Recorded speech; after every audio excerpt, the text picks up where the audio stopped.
I'm here with Tom Key, COO of MetroPCS, and we've been chatting about LTE, and of course the big topic at the show is AT&T's potential acquisition of T-Mobile. So Absolutely. How does MetroPCS see that? Well, I'd say first, interesting. Sunday afternoon, got the news, and everybody said, wow. Yes. So the show will change a little bit. But I think the reaction we have as a company is 1 and 1 is less than 2. So we've taken a competitor out of the marketplace. So what does that mean for MetroPCS? From OEMs and handset manufacturers, they have one less customer. So potentially we may get more laser-like focus on our needs from OEMs. If there is any divestiture, you don't know, but there could be some spectrum opportunity. But really what it means for us is to rededicate ourselves to what we do best, and that's execute our business model. So this just heightens our awareness that it's competitive. There's always going to be choices out there for consumers, but we have to do our part to get our share of the business that we want. We're going to sit back, we're going to watch it. I think there'll be a lot more that unfolds with time, but at the end of the day, it's an interesting time for the entire wireless industry. Absolutely.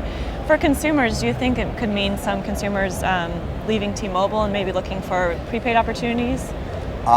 Good point. So I would say in the next 12 months, it's a jump ball, basketball term that says those customers, as they come off contracts in their 12 months or 24 months, they may have to make a choice of where they want to be.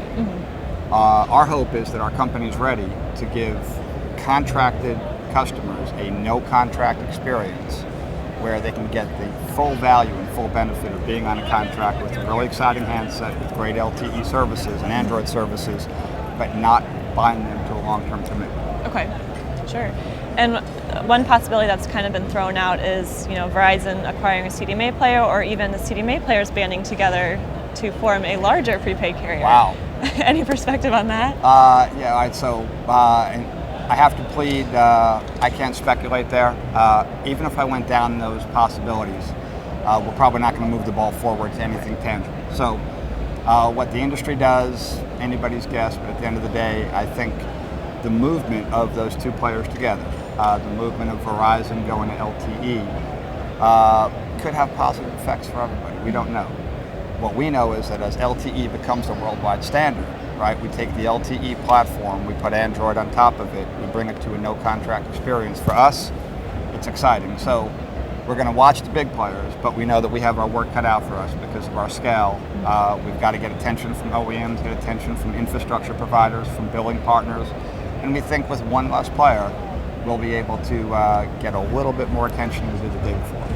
And meanwhile, you're moving ahead with LTE full force as well.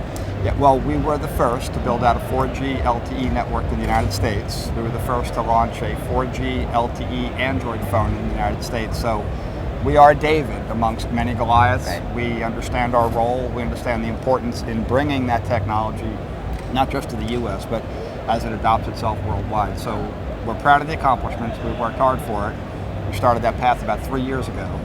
So when you look back on our history of getting into LTE, we're not afraid to take a risk. We will put a bet on the table, and now it's our job to execute that bet.